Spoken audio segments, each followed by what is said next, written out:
একবার একটা প্লেনে করে কিছু যাত্রী কোনো জায়গার উদ্দেশ্যে রওনা দিয়েছিল। তার মধ্যে একজন যাত্রী ছিল ছোট্ট একটা বাচ্চা মেয়ে। সে একটা উইন্ডো সিটে বসে একটা বই পড়ছিল। বইটা ছিল হ্যারি পটার। সবাই জানে হ্যারি পটার হচ্ছে বাচ্চাদের সব থেকে ফেভারিট বুক, এবং সেই বইটা পড়ছে এবং নিজের মনে হাসছে, কখনো এদিক ওদিক দেখছে, কখনো বইটা পড়ে কখনো তার স্বপ্নের দুনিয়ায় বিচরণ করছে। হঠাৎ করে সেই প্লেনের মধ্যে দোলনি শুরু হয়। সেই দোলনি আস্তে আস্তে আস্তে আস্তে বাড়তে থাকে এবং সেই প্লেনের দোলনির কারণে প্লেনে বসে থাকা যাত্রীগণের মধ্যে প্রচণ্ড ভয়ের সৃষ্টি হয়। এয়ার হোস্টেস যারা ছিল তারা বলে যে আপনারা প্যানিক করবেন না, আপনারা সিট বেল্ট লাগিয়ে নিন এবং আপনাদের যা যা টি কফি যা লাগবে সেটা আমরা এই দোলনিটা কমে গেলে তারপরে সার্ভ করব।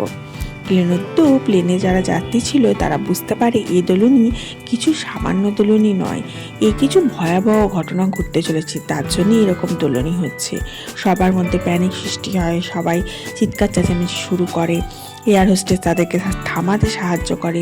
তারই মধ্যে যে প্লেন চালাচ্ছিল সেই পাইলট অ্যানাউন্স করে যে কিছু কারণবশত ইমার্জেন্সি ল্যান্ডিং করতে হচ্ছে। এই ইমার্জেন্সি ল্যান্ডিংয়ের কথা শুনে আরও ভয়ভীত হয়ে যায় সবাই, যে কি হয়েছে, কেন, কী জন্য ইমার্জেন্সি ল্যান্ডিং হচ্ছে, কোথায় হচ্ছে। এবং চারিদিকে প্লেন এমনভাবে দুলছিল মনে হচ্ছিল যেন প্লেন এক্ষুনি ক্র্যাশ করে যাবে। কিন্তু এত কিছুর মধ্যেও ওই ছোট্ট বাচ্চাটি যে হ্যারি পটারের গল্পের বইটা পড়ছিল সে এতটুকু ভয় পায় না, বরঞ্চ সে হাসি মুখে নিজের মনের মতো করে হ্যারি পটারের বইটা পড়তে থাকে। তার পাশে বসে থাকা যাত্রী তাকে দেখে এবং মনে মনে ভাবে, সত্যি বাচ্চা মেয়েটার এতটুকু ভয় নেই।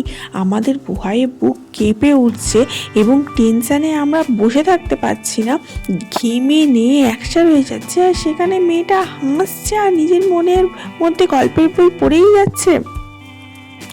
তার অনেকক্ষণ পর, অনেক চেষ্টার পর প্লেনটা সঠিকভাবে ইমার্জেন্সি ল্যান্ডিং করে এবং যখন ল্যান্ডিংটা হয়ে যায় তখন যারা যাত্রী বসছিল তারা স্বস্তির নিঃশ্বাস নেয়।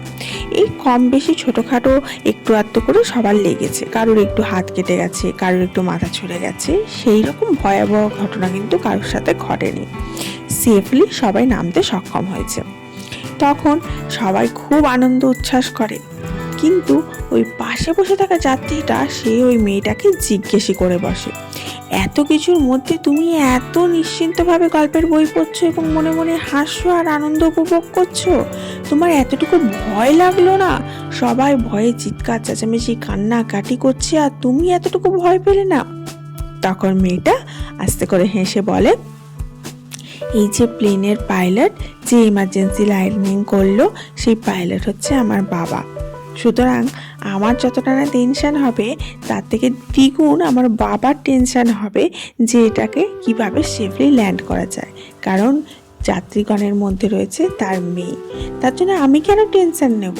আমার বাবা যেহেতু পাইলট, আমি জানি আমার বাবা সঠিকভাবেই ল্যান্ড করবে এবং আমার কিচ্ছু হতে দেবে না।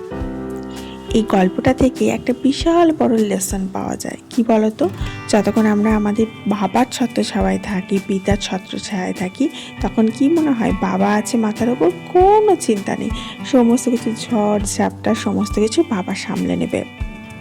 কিন্তু একটা সময়ের পর আমাদের মাথার উপর থেকে পিতা মাতা সবার হাত সরে যায়। তখন আমাদের এটা ভেবে শান্তি থাকা উচিত যে আমাদের জীবনে একজন স্বয়ং ঈশ্বর রয়েছেন, যিনি আমাদের সাথে কখনো খারাপ হতে দেবেন না। আমাদের প্লেনটা সঠিকভাবেই ল্যান্ড করবে। হতে পারে অনেক ঝড়ঝাপটা আসছে জীবনে, কিন্তু ল্যান্ডিংটা সঠিক হবে। সুতরাং এটা ভেবে ঈশ্বরের ওপর বিশ্বাস রেখে নিজের কাজটা করে যাওয়াই শ্রেয়। Hello everyone, this is Ivy, welcome back to my channel SS ডায়েরিজের নতুন সকালে তোমাদের সকলকে ওয়ার্ম ওয়েলকাম জানাই। আজকে ঠিক করেছি আমার এই ওটিজিটাকে একদম ক্লিন করেই ছাড়বো। বিগত বহুদিন ধরে এটাকে পরিষ্কার করা হয়ে ওঠে না এবং এর উপরে যে একটা কভার দিয়ে রাখতাম সেটাও 20 মিনিট বসে দেওয়া হয়ে ওঠেনি।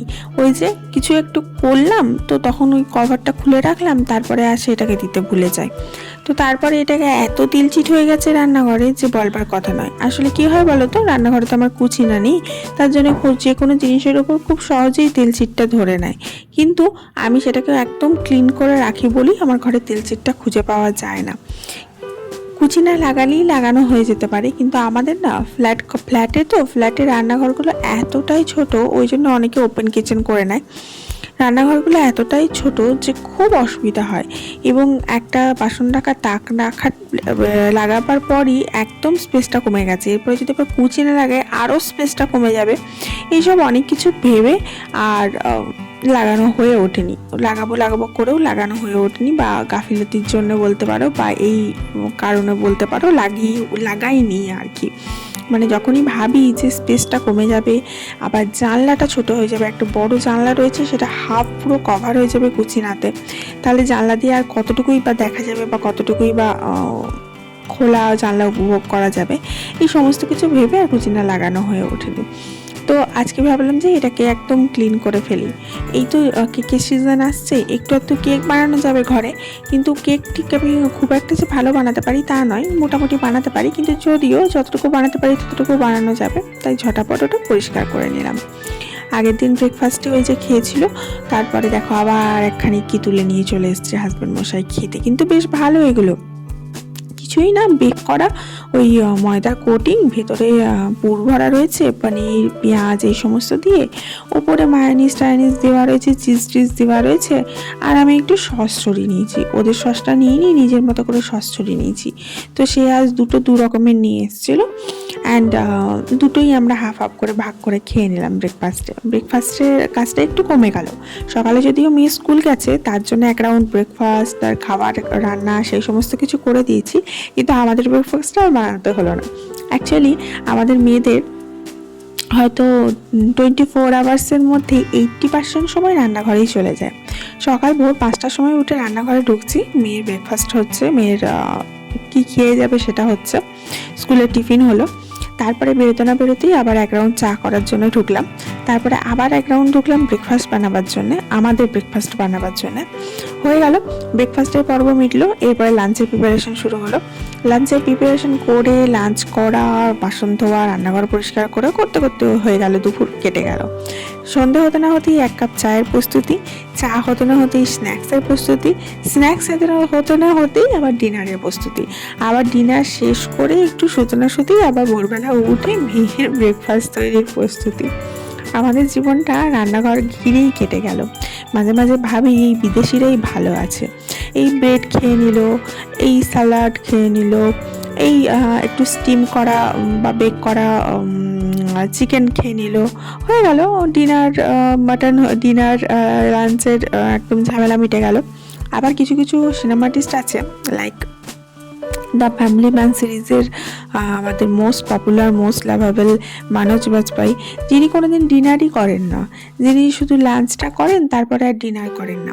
তারপরে আমাদের মোস্ট লাভাবেল অক্ষয় কুমার আছেন, যিনি রাত 8টার মধ্যে ডিনার করে নেন, মানে আরও তাড়াতাড়ি লাঞ্চ করছেন, মাঝখানে টি ব্রেক বা স্ন্যাক্স এসবের কোনো চাপ নেই। আবার কেউ আছে ব্রেকফাস্ট করে না, কেউ আবার আছে ইন্টারমিডিয়েট ফাস্টিং করে, মানে হচ্ছে 12 আওয়ার্স সে খাবেই না, তার মানে তার কতটা সময় বেঁচে যাচ্ছে, রান্না করতে হবে না। বিশেষ করে আমাদের বাঙালিদের রান্নার পিছনে একটা বিশাল সময় চলে যায়, যে সময়টা আমরা কোনোভাবেই রিকল করতে পারি না, এবং বলা যায় যে এক প্রকার সেটা সময় নষ্টই হচ্ছে।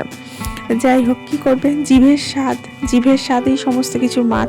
বলে যে কারোর মন জয় করতে গেলে তাকে ভালো ভালো খাবার খাওয়াও, পেট দিয়ে নাকি মনে পৌঁছানো যায়। যাই হোক, এই সমস্ত কথার কথা, কিন্তু বাস্তবে কিন্তু এর সত্যি করে জাস্টিফিকেশান আছে। আজকে ভেবেছি না, এই কর্নার র্যাকটাকে একটুখানি বাগিয়ে গুছিয়ে নিই। র্যাকটাকে না আমার মেয়ে খেলনায় ভর্তি করে রেখেছে, আমি যে একটু শোপিস দিয়ে সুন্দর করে সাজাবো তার উপায় নেই। উপর থেকে নিচে টপ টু বটম পুরো খেলনা। যদিও আমি খেলনা সময় 1 বস্তা করে দান করে দিই, এর আগে 1 বস্তা দান করেছি, তারপরে আবার 1 বস্তা দান করেছি, মানে যখনই যেখানে যাই ঘুরতে একটা করে খেলনা, একটা তো নয়, এক দিনে 3-4টে করে খেলনা কিনে নিয়ে আসে, এবং সেই খেলনাগুলো 2-1 দিন খেলার পরেই তার এগুলো অতীত হয়ে গেল, সেগুলো হাড় কঙ্কাল বেরিয়ে গেল, সেগুলোকে ফেলে দেওয়ার যোগ্য। তো যাই হোক, আজকে ঠিক করেছি ওপরের দুটো অন্তত নিজের মতো করে গোছাই, তারপরে নিচেরগুলো অন্তত ওর থাকুক, এরকম একটা ব্যাপার। তো সুন্দর করে সাজিয়ে নিলাম। আসলে শ্বশুর শাশুড়ি গেছিলো ঘুরতে রিসেন্টলি, এবং একটা সুন্দর শোপিস এনেছে। তো আমি ভাবলাম শোপিসটা এদিকে ওদিকে তুলে না রেখে এই র্যাকের ওপরে সুন্দর করে সাজিয়ে রাখি, দেখতে ভালো লাগবে। সেটা হচ্ছে বুদ্ধর একটা ছোট্ট মূর্তি, বেশ সুন্দর দেখতে, কিউট আর খুব সুন্দর ইউনিক দেখতে। তো মূর্তিটা আমি তোমাদের ক্লোজ আপে একটু ভালো করে দেখাচ্ছি, তার আগে এটা একটু বাগিয়ে নিই, ঘুচিয়ে নিই, এইটুকুই যা। এই যে দেখো গিটারটা, একটা সময় তার গিটার লাগবে, তার পিয়ানো লাগবে, কত ডিমান্ড। তাকে কিনে দেওয়া হলো, 2-1 দিন খেললো, তারপরে ফেলে দিল। বাচ্চাদের যা হয় একটুতেই মন উড়ে যায়, তখন বলে আর ওটা লাগবে না। আমাদের যেমন হয়, আমাদের আলমারি ভর্তি জামা কাপড় থাকে, তবুও আমরা বলি ও দূর, নতুন জামা নেই, কি পরবো সেটা বুঝতে পারছি না, ভালো জামা নেই, এই করতে করতেই চলে যায়। যাই হোক, তোমরা কিন্তু ভিডিওটা অবশ্যই একটা লাইক করো, আর অবশ্যই ভিডিওটা একটু শেয়ার করে দিও বন্ধু বান্ধবের সাথে, আর চ্যানেলটা কিন্তু সাবস্ক্রাইব করে রাখতে ভুলো না। আর একটা ছোট্ট কাজ করেছি, সেটা হচ্ছে এই র্যাকগুলোতে আমি না একটা করে সুন্দর সাটিনের কাপড় বিছিয়ে দিয়েছি, যেটাতে নোংরাটা কম হবে এবং প্রয়োজন অনুযায়ী সেই কাপড়গুলো তুলে কেচে দেওয়া যাবে, আর দেখতেও ভালো লাগবে। আর কাপড়গুলো একই কালার যাতে হয় সেটার খেয়াল রেখেছি। আসলে এটাতেও একটু নিজের দিমাগ লাগিয়েছি, কাপড়গুলো আলাদা করে কিনে কর্নার সাইজ করে কেটে কিন্তু বানাইনি। অ্যাকচুয়ালি এগুলো কুশন কভার, এবং সেই কুশন কভারগুলো আমি চেঞ্জ করে করে এটা ওটা লাগাতে থাকি। তো কি করেছি, সেই কুশন কভারগুলো চৌকো চৌকো ছিল, তো এই যে দেখো কুশন কভার, এগুলোকে জাস্ট ট্রায়াঙ্গেল শেপে ভাঁজ করেছি আর বিছিয়ে দিয়েছি, সুন্দরভাবে সেট হয়ে গেছে, আর দেখতেও কিন্তু ভীষণ ভালো লাগছে। আর যেগুলো যেহেতু এগুলো সবই পিঙ্ক কালারের ছিল, একই কালারের, এবং যেহেতু 4টেই শেড ছিল, তার জন্য এগুলো দিতে আমার সুবিধা হয়েছে। তো ফাইনালি ওপরের দিকটা কমপ্লিট হয়ে গেছে, নিচের দিকটা কী করে কী করবো বুঝতে পারছিলাম না, তো ভাবলাম ওর খেলনায় 2-1টা সাজিয়ে দেওয়া যাক।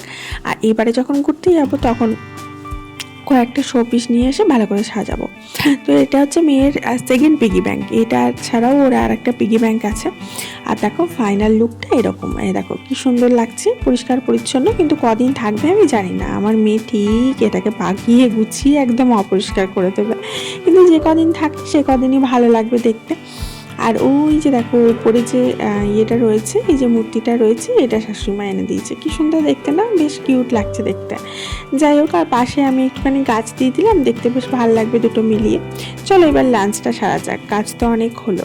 লাঞ্চে আজকে না খুব সুন্দর রান্না করেছিলাম, সেটা হচ্ছে উচ্ছে ভাজা, আর এখানে ছিল আলু ভাতে, আর এখানে রয়েছে চাটনি, টমেটোর চাটনি, আর এখানে রয়েছে গতকাল রাতে চিকেন হয়েছিল, সেটাই গরম করে নিয়েছি। বাস এই দিয়েই আজকে লাঞ্চটা সেরে নেবো। বাস আর মাঝে মাঝে না কিছু রান্না করতে ইচ্ছা করে না, কিন্তু কি করব, পেট তো আর মানবে না, পেট বলবে দাও দাও, তো পেটকে তো দিতে হবে, তাই একটু অল্প বিস্তর রান্না করে খেতে হবে, কিন্তু একটুখানি নিজেকে রেস্ট দেওয়ার জন্য কখনো কখনো গতকালেরটাও আজকে খেয়ে নিজেকে রেস্ট দিই। যাই হোক, দেখা হচ্ছে কালকে। Love you.